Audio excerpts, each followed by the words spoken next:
Hello there my fellow holotable heroes and welcome to another Conquest video guide. Now a brand new Conquest experience, Conquest 16, is starting in just over a day, and as always I updated my SWGOH Life Tool website with all the latest feats and updated my daily plan and so on. I'll quickly go over these, but mainly in this video I will go through all the feats, global and then sector by feats, and just kind of talk you through it and some of the teams that I will be suggesting that you can go ahead and use. Now the Conquest 16, unlike previous two sets of Conquest, this time we are actually getting an absolutely amazing character, at least on paper. Darth Malgus looks absolutely amazing. Now unfortunately it has come to fruition what CG did warn us, that Inquisitors will be required for some of the Conquest feats, and probably majority of you out there, same as me, that you don't really have Inquisitors ready to go here. They're not really leveled up, not be able to do much. Now that's the bad news, I guess, but the good news is that there is only just one really Inquisitor feat that you will have to complete. If you complete all the other feats, you'll still be able to get max rewards, and that's the one where you have to apply Purge 300 times. That's in Sector 4. We'll get to that later. Then there's also one tiny feat there as well, which personally I won't be able to complete. I think one of the boss battles requires you to have Starkiller on the team, but that one is only 2 key cards, so skipping this one shouldn't be a problem as well. So no need to panic. I'm pretty sure between, you know, all our community we'll figure out how to get these max rewards even with low gear. They're Inquisitors, whether it's for data discs or some sort of consumables.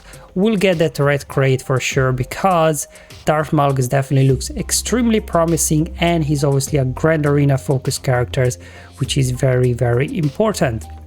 Now with this out of the way, let's just hop over to my SWGOH Life Tool website. If you're not familiar with it, there'll be a link in the description below where you can go ahead and check it out. So here on the Conquest page, I've got a few things here going on. So on the video guides, this is where I'll be posting any sort of videos as I go through sectors, so you can just come anytime and review them as you like. And as well some of the other Conquest guides further down, not as relevant as before, but still, you know, some good there. If you're interested what kind of data disk sets are useful, you can still go ahead and check those out. Then of course here comes my daily plan. Now here, this daily plan, before I actually always created daily plans that you can complete all the feats, but this time, as I'm mentioning briefly here, because of the Inquisitors, most likely we won't be able to complete all the feats. So what daily plan this time includes is just enough that you can get max rewards. So you will need get that Purge feat done, and as mentioned before, Starkiller feat can be skipped as well. Now in terms of refreshes, for the first 7 days my daily plans are usually kind of a little bit more intense, so they're kind of geared around doing 3 refreshes a day, and then for the second week, for the second 7 days, just kind of drops down to 1 refresh. So if you kind of follow loosely my daily plan, you should be able to get max rewards with about 2 refreshes a day on average, I would say. Obviously we all have different rosters and things like this, but at least if you can follow it loosely, it'll give you a rough idea of how many battles to do each day and what kind of characters to utilize to get those feats done as well in an efficient manner. Then obviously in terms of data discs, there are 2 feat discs, so this is returned from before. So it looks like CG came back to this, that there are 2 global feats that you will need to complete in order to get these 2 data discs, Premonition and Dread, and then with these 2 data discs you'll be able to complete another 2 global feats there that will give you 30 key cards. Again, this will be crucial for you to complete to get max rewards. In terms of other data discs, there were some new data discs, just a few posted in the data mine, but they didn't really look all that amazing. So hopefully we'll still get all these data discs that we come to know and love, like Amplify Agony and Volatile Accelerator. Hopefully they'll make a comeback again, and as well Entrenched is very useful as well. But again, as you know, I'm playing through, if these data discs are not available or some new combinations comes up, I'll be updating this page as well. Then there is the enemies here, where obviously you can search any enemy leader that you want to go up against, and then you can kind of see just some suggested counters, and then as well speed, their estimated speed ranges in each of the sectors. The counter section is definitely something I'm planning of expanding a bit more, just to give out more detail, but for now it's still in beta, still kind of in development. Alright, and now finally we come to the main part of the video, where I will go through the feats and quickly just, you know, talk through some teams that hopefully will be able to get this done for you. Grand victory, you have to defeat 500 enemies, just, you know, use whatever, you don't have to worry about this feat, you will complete it as you go along. Sith Empire, so if you do have Darth Revan team built up, this probably shouldn't be too much of a problem. Same thing for the Old Republic. Jedi Knight Revan. Now the only downside of probably a full Old Republic team is, unlike Sith Empire, these guys don't deal a whole lot of damage. Like Jedi Knight Revan usually would have Luke or Yoda in there to do damage. So definitely will probably have to be a bit selective what opponents we take on, unless obviously we do get return of Amplify Agony Data Disc, then Canderous will be an absolute beast. Again, we'll have to wait and see. Then there is a feat where you have to win 20 battles with Nihilus and Scion. Now it doesn't matter what kind of squad it is, just those two have to be present, same as for example we had before Farm Boy, Luke and Old Man, so it doesn't really matter. And then moving on, we got a Revan or Malak feat. So this is where you have to defeat 100 enemies with Malak or Revan. So this kind of feat will, I think, kind of get completed automatically as you're knocking out your Sith Empire feat. So I don't think it's something, you know, to pay particular attention to. And this is the one where you do then get rewarded for this feat, the Dread Data Disc. And for the Dread Data Disc, then you have to defeat enemies with Dread 20 times. So again, we'll see exactly how these Dread Data Disc work. I haven't used it before, but usually these feats with Data Disc aren't that difficult. And then we got another feat here where you have to win with no leader in the leading slot. So again, this will be kind of going, you know, kind of putting some powerful teams, but just put a non-leader in the leading slot. You could go again, kind of knock out Sith Empire and Old Republic and no leader at the same time if you like put Canderous and Malak in the leading slot. Now if you will go according to my daily plan, all of these will be pretty much knocked out in day 1 in Sector 1, because Sector 1 is the easiest, so definitely try to get this no leader feat done in the first day or two when you're still in Sector 1, but you don't really need leading abilities too much to get this done, and this will then grant you Premonition Data Disc as the reward of completion of this feat, which then you get another feat where you have to gain Foresight from Premonition 20 times, and I think this is like you have to gain 7 buffs and then you gain Foresight or something like this, so any kind of buff heavy teams should be able to complete this very, very easily. So overall, I would say, you know, global feats pretty straightforward, nothing really complicated here. Let's move on to Sector 1 feats now. So we got the Old Republic feat where you have to defeat 50 enemies with Old Republic units.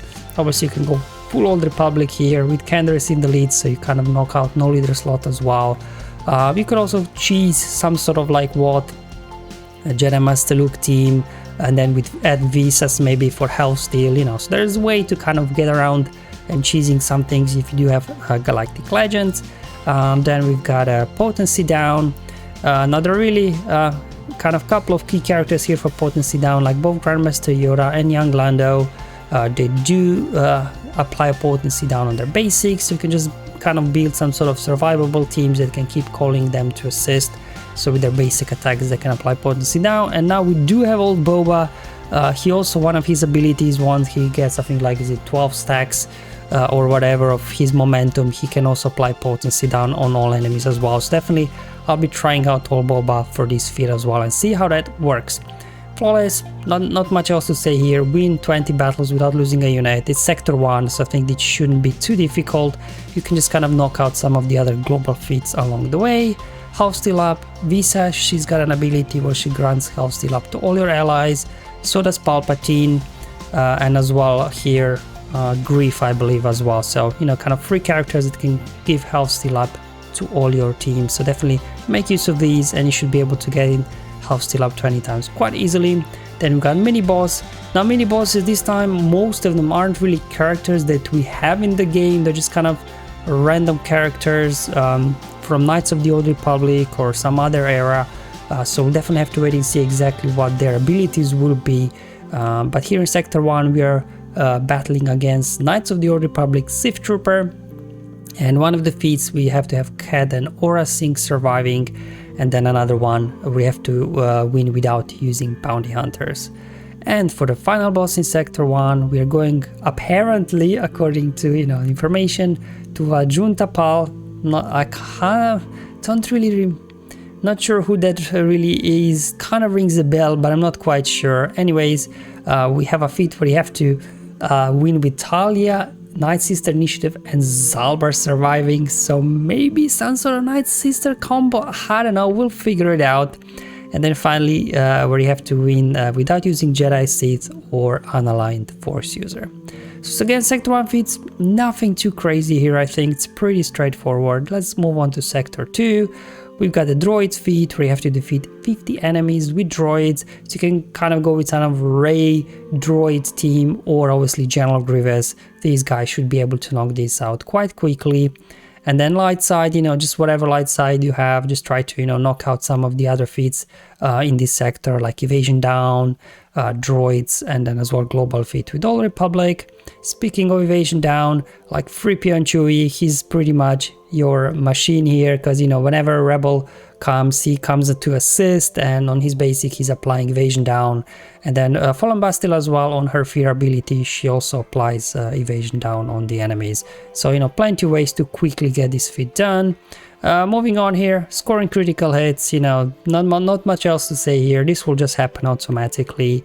And finally, mini boss. So here we are apparently fighting a Mandalorian Raider, and this is the feat that I personally will be skipping because I do not have Star Killer. So, but it's only 2 key cards this one, so it's not big of a deal. And then win without Jedi, Sith, or unaligned Force users. And final boss versus Bendak Starkiller. I do remember him from Knights of the Old Republic, this character.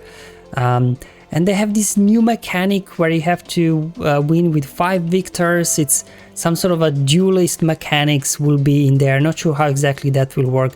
But the way I read it is that a non-leader ally, non-leader enemy, they both kind of random, they get this duelist buff, and then they can just attack each other or something like that.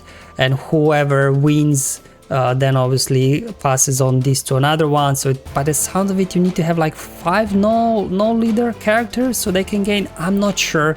So this is definitely one that might most likely change, because obviously we have to see in practice exactly how these duelist mechanics will work. And then we have to win with an undersized team for the final feat here in Sector 2. And let's hop into Sector 3. Now this is where Inquisitor feats will start creeping in. In Sector 3, defeat 50 enemies with Inquisitor units. I personally will be skipping this one, but if you do have them leveled up, probably this should be straightforward. And then we've got the no attackers feat. So just put kind of some suggestions here. Teams with no attackers that can also complete some of the other feats here in this sector. And then we've got stealth feat, again gaining stealth 40 times. We've got plenty ways like more lead with Sith. And you can put all of these guys together, so you can kind of knock out some of the global feats as well. And then Geospy, he gains stealth 100 million times anyway. And then here both R2 and 3PO can as well give stealth. We got Stagger, now Stagger as well. Now that we do have Mara Jade, it's going to be even easier before. Plenty ways to get Stagger. Fallen Bastilla's got Stagger, Stark as well, Mara, and Kira also. So this Stagger feat I think should happen as you're just kind of battling through doing your normal battles. And then we've got mini boss feats. So here we do have to fight versus Darth Revan, and there's a feat where you have to win with Jedi Revan and Jedi Bastila surviving, and another feat where you're not supposed to lose any units. Now Darth Revan in Conquest is a beast, but I'm hoping this team can get both feats done at the same time. We'll have to wait and see. And for the final boss, we are fighting Jedi Knight Revan. So it's kind of the flip side now, where you have to use Darth Revan and Fallen Basti, and they have to survive. Shouldn't be too difficult, I hope, because Darth Revan is a hard counter to Jedi Knight Revan, so hopefully it should be straightforward. And then win with no Jedi, Sith, or unaligned Force user. Hold on, but Luke is a unaligned Force user, isn't he? Alright, I'll have to swap this team out for something else. Well, I'll change it. Alright, let's just keep going. Sector 4. We got geodes, we have to feed 50 enemies with geodes. We'll see what your geos can do, but normally, if I remember correctly, like going up against some sort of separatist lineup was kind of, you know, Newt, I think Newt lead or something like that. I think that was the best chance for my geos. Galactic Republic, plenty of choice here. Obviously, you have to win 14 battles with a full squad of Galactic Republic. You can use Padme, John Skywalker. We've got Bad Batch as well. Obviously, if you do have Master Kenobi, so hopefully this shouldn't be too difficult for many of us. Tenacity up. If you use Jedi Trayvon lead, he grants tenacity up, obviously, to your allies. We got Yoda spreading tenacity up, Rex as well, and Bad Batch themselves as well. They have abilities to give tenacity up. So again, tenacity up, I think, should be straightforward. Should be knocked out just while you're doing your Galactic Republic battles anyway. And here we go. So this is the probably one Inquisitor feat that I think will be the easiest to achieve if you do have low gear Inquisitors. So it's similar if you remember going way back where we had to do some Bad Batch feats. When Bad Batch, they were still a new faction. We all had them like, you know, 3-4 star gear rates, and Inquisitors are kind of in that same category. And we use different kind of cheese teams like Master Luke lead, and then putting Watt there, so he puts taunt on Luke, and then the other guys can just keep calling, you know, whichever Inquisitor will be the best to assist. Now, I had a look at Inquisitors. I think that the fifth brother will be most suitable for these kind of cheese teams because he applies Purge on his basic, whether the enemy is Jedi or not, and then he's got as well an AoE that applies Purge on everybody. So I think he'll be the best characters to get Purge quite quickly. You'll just have to, I guess, choose a team that doesn't have an AoE or can ignore taunt, so they can just kind of get stuck behind Luke forever. Okay, and then we got mini boss here. In Sector 4, we do fight just a standard Geo squad, I guess, with Geo Brute Alpha in the lead. And here we have to win with Jedi Consular and Guardian surviving. Yeah, that'll be an interesting one for sure as well. Some sort of Jedi team, perhaps. And then no tanks. Again, you could do some sort of Galactic Republic, obviously without Wrecker here. So you knock out some of the other feats here in Sector as well. And finally, the final boss, we'll be battling versus apparently a Temple Guardian. And this is another feat that I'll be personally skipping, where you have to win with a full team of Inquisitors. And then no Jedi, Sith or Unaligned Force user, just again using some sort of Galactic Republic team there, depending obviously on the enemy abilities. And we are already now on Sector 5. And here we go. So we got Empire. We have to defeat 50 enemies with Empire. Obviously, if you do have Inquisitors, you could go ahead and use them. Otherwise, we look at some sort of Trooper or Pulp Vader lineups. Again, we'll have to kind of be selective probably what enemies we take on, depending on the data discs. Then we got Inquisitors. So this is another, obviously, feat that I will be skipping personally. We have to win 14 battles with a full squad of Inquisitors.